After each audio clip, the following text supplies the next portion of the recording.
Salut à tous les amis, c'est StyGeek, j'espère que vous allez bien. Avant que la vidéo ne commence, je tenais déjà à vous remercier, on a passé la barre des 25 500 abonnés sur YouTube. C'est plutôt pas mal, j'ai envie de vous dire, donc grand merci à vous. D'ailleurs, si vous n'êtes pas abonné, pensez à vous abonner juste en dessous, à mettre le petit pouce bleu et le commentaire bien sûr si la vidéo vous plaît et activer la cloche pour les notifications bien sûr parce qu'il y a à peu près une, deux ou trois vidéos par semaine suivant mon humeur qui arrive. Il y a un gros projet qui arrive également donc n'hésitez pas à rester présent et connecté bien entendu ce qui est très très important. Pour commencer cette fin de semaine, plutôt pour finir cette semaine, on a eu la nouvelle que du coup la bombe de difficulté sur le réseau ETH avait été déplacée, avait été reportée. Donc on n'a pas encore de date bien précise, mais ça ne saurait tarder hein, dans les jours qui viennent. Donc restez patient. Et aussi on va faire un petit point sur le graphique de difficulté puisqu'il a déjà pas mal baissé. Et ça fait plaisir à cause de la chute hein, simplement du prix de l'Ethereum. Il y a beaucoup de mineurs qui sont passés sur d'autres crypto-monnaies, forcément, nous en ai déjà parlé dans plusieurs vidéos, vous avez telle ou telle crypto à aller miner, bien entendu, et donc c'est ce que beaucoup de monde ont fait, c'est qu'ils ont déjà anticipé en fait le passage de The Merge, de la mise à jour d'ETH, pour aller tatillonner de nouvelles crypto-monnaies, et espérer peut-être miner en solo pour avoir de plus grosses récompenses. C'est parti, on va tout de suite sur le graphique. Donc comme vous pouvez le voir, le graphique, on était il y a quelques jours, plutôt quelques semaines, il y a une bonne grosse semaine, on était aux alentours des pratiquement 15 pétaflops de puissance, ce qui est juste énorme. Donc pour rappel, moi quand j'ai commencé en février 2021, on était ici, si je dis pas de bêtises, on était à 4,40, quelque chose comme ça, vous voyez, avril, mars. Voilà, on était à peu près, voilà, on va dire qu'on était ici, j'ai commencé le 4 février 2021, on était à peu près ici, donc ce qui est énorme, hein, l'explosion de la difficulté qui a augmenté. Donc forcément, pourquoi elle a augmenté cette difficulté et pourquoi elle baisse? Tout simplement parce que l'Ethereum était la crypto-monnaie la plus rentable à miner en 2021. Ça l'est toujours, ça reste toujours, même si forcément, suivant vos factures électriques et votre coût électrique avec votre abonnement, ça reste moins rentable que de ne rien faire du tout. Mais effectivement, c'est pour ça que beaucoup de monde se sont intéressés au minage de crypto-monnaies. Déjà par rapport à plusieurs vidéos, enfin plusieurs youtubeurs qui font des vidéos, bah forcément ça va influencer les gens. Et bah forcément, s'il y a de l'argent derrière et que c'est rentable, eh ben, il y a beaucoup de monde qui vont aller justement essayer et se lancer sur le minage de crypto-monnaies. Donc, ce qui s'est passé, c'est qu'il y a eu énormément de monde qui sont venus sur Ethereum, sur le réseau Ethereum, pardon, et qui ont miné de l'Ethereum tout simplement. Donc, c'est ce qui fait augmenter la difficulté d'un réseau dans les grandes lignes. C'est pour vulgariser tout simplement. Et donc, bah, forcément, plus c'était rentable, plus il y avait de monde qui venait pour miner cette crypto-monnaie. Et ça fait effet boule de neige. Un ami en parle à un autre ami, etc. etc. Ça fait qu'au bout d'un moment, il y a des milliers de personnes qui minent de l'Ethereum. Et c'est pour ça qu'actuellement, vu que le prix a chuté, et ben du coup, la difficulté, on va dire qu'elle a un peu fondu puisque les gens sont partis sur d'autres réseaux, miner d'autres crypto-monnaies, voir s'il n'y avait pas d'autres cryptos qui étaient rentables à part l'Ethereum. Donc forcément, on va y venir petit à petit, hein, le passage, il est prévu dans quelques semaines. Donc il faut bien rester accroché, hein, ça va être un moment très dur à passer. Et donc cette vidéo, elle vient faire quoi? Elle vient voir si c'est toujours d'actualité, c'est toujours intéressant d'acheter des cartes graphiques. Alors là, on est le 17 juin 2022, hein, je vous fais les températures, il fait 32 degrés en Espagne, bien entendu, donc ça fait très très chaud pour la petite ferme de minage. Cependant, est-ce que maintenant, ça reste rentable d'acheter du matériel de minage de crypto-monnaie en 2022 et de se lancer, sachant que la mise à jour va potentiellement passer très prochainement? Donc si on fait un petit point sur les cartes graphiques les amis, donc là on reprend un site espagnol, donc PC Component, s'il y en a qui veulent aller voir, il n'y a pas de souci, vous pouvez aller voir, je l'ai toujours donné ce site-là. Ils ont les prix les plus compétitifs en Espagne au niveau des cartes graphiques, j'ai acheté pas mal de cartes dessus, etc. Enfin bon, c'est pas la question. Ils font chaque semaine des promos assez intéressantes, puisque là on arrive à retrouver ici, comme vous pouvez voir, une 1660 Super, donc 289 euros. Si jamais vous voulez vous lancer maintenant, c'est peut-être pas la meilleure période pour vous lancer avec des cartes graphiques puisque vis-à-vis du prix de l'électricité qui est en train de monter, même si les cartes derrière sont en train de baisser, ça reste des cartes d'ancienne génération qui ont quand même une consommation qui est assez élevée. Et donc, si vous voulez une carte qui a une grosse puissance de calcul avec une faible consommation, je vous laisse aller voir ma dernière vidéo sur la nouvelle RTX 3070 Mining qui fait 67 mAh pour 90 watts. C'est juste une tuerie à comparaison d'une 1660 Super qui est là, qui nous sort 70 watts pour 29-31 mAh à peu près.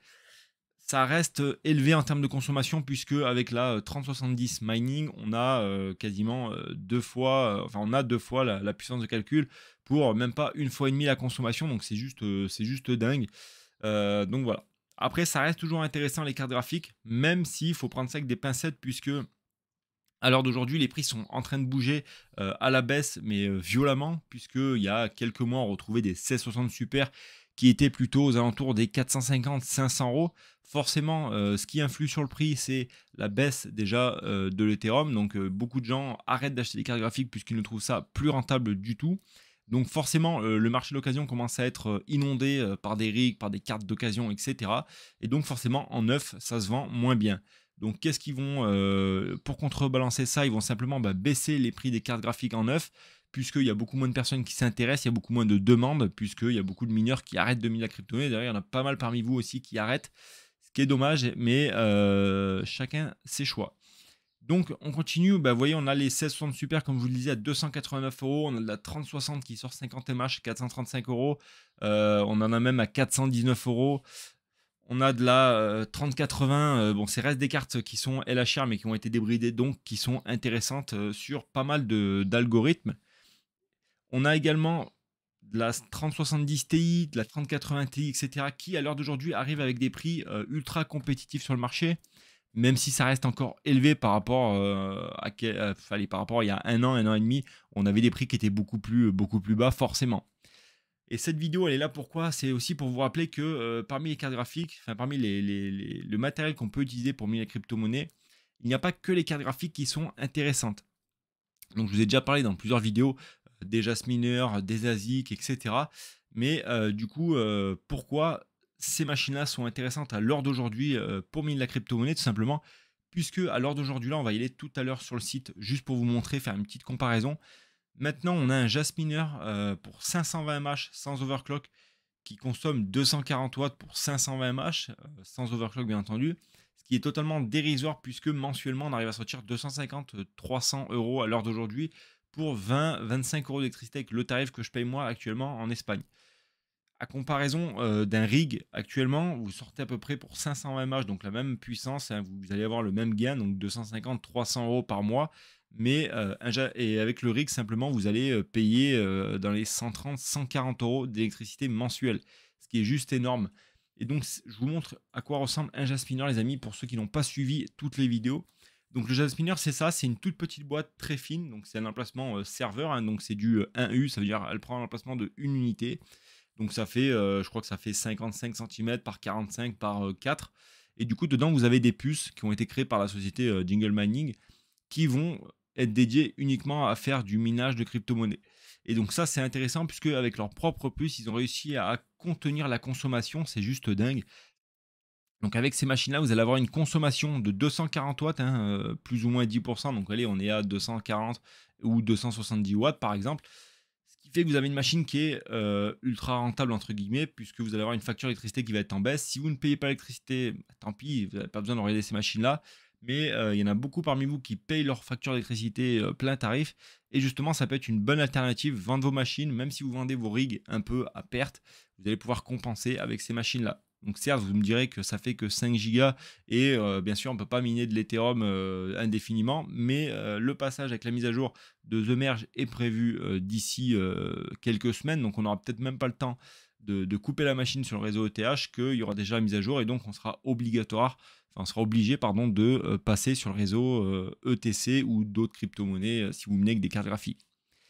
Donc ça reste des machines qui sont très intéressantes. Voilà, elles font un peu de bruit, donc forcément elles font du bruit. Je vous invite à regarder mes anciennes vidéos que j'ai fait sur le Jasminer. Ça fait un peu de bruit, mais ça reste les machines les plus rentables à l'heure d'aujourd'hui en Europe, hein, si on a un tarif électrique qui est plus ou moins élevé. Ensuite, ils ont sorti pas mal de nouvelles machines, hein, bien sûr, Jingle Mining, donc ils se renouvellent, ils renouvellent en gamme. Et ça, c'est très bien. Pourquoi? Puisque ça veut dire que on a encore de l'avenir dans le minage de crypto-monnaies.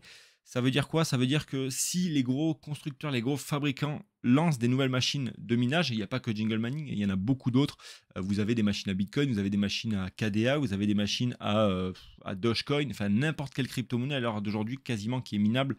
euh, Font des machines qui sont encore développées à l'heure d'aujourd'hui. Donc ça veut dire qu'il y a derrière bah, forcément de l'avenir dans le minage de crypto-monnaies. Et là, Jingle Mining ont sorti leur nouvelle machine, donc c'est les Annex Miners ET3, ils ont sorti les ET5 et les ET7 aussi.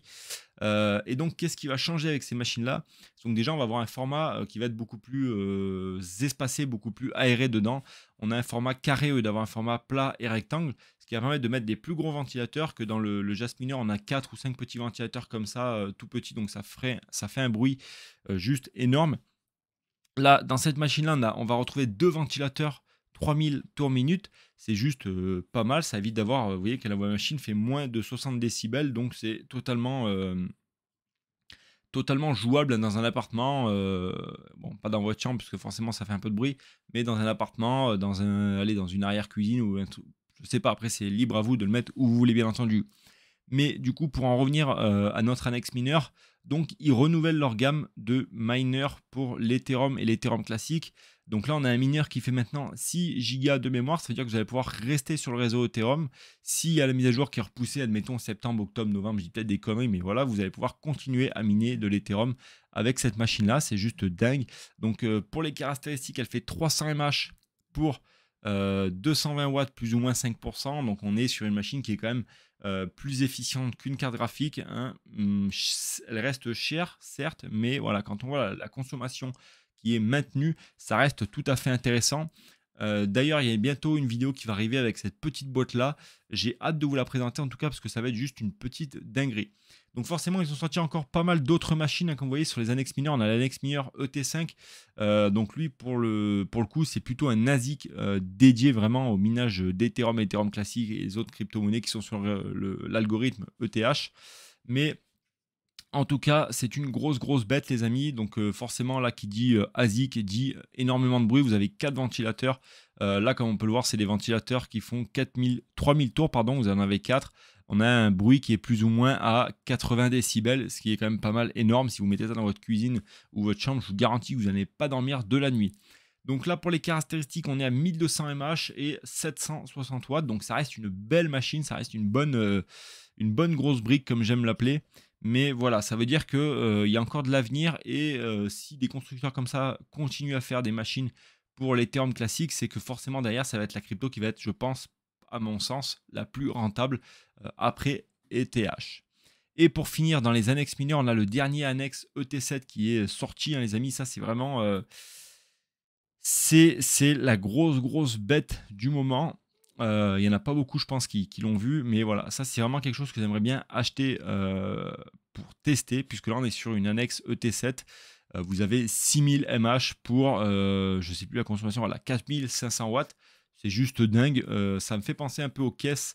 Vous savez, les caisses mining, et vous mettez vos 8 GPU dedans. Mais voilà, je serais vraiment curieux de savoir ce qu'on retrouve dedans dans cette caisse. Donc je pense qu'on va retrouver toutes leurs puces comme ça, avec un gros système de ventilation. Vous voyez que c'est pareil, là on a 4 ventilateurs, 3000 tours minute. La caisse pèse quand même 20 kg, les amis, donc c'est juste dingue. Enfin voilà, c'était une petite vidéo parce que pour vous dire que du coup, le minage de crypto-monnaie n'est pas prêt de s'arrêter, les amis. Il y en a beaucoup qui pensent ça, et après, libre à chacun de penser ce qu'il veut. Mais actuellement, on est dans une phase vraiment de transition avec les monnaies actuelles, les monnaies, les crypto-monnaies, et il y a beaucoup de choses virtuelles qui se passent. Et donc, franchement, ça fait peur là où on va. Mais en tout cas, il faut rester concentré sur nos objectifs, les amis, pardon. Et moi, je vous dis à très bientôt pour une nouvelle vidéo. C'était Segui. Ciao, ciao.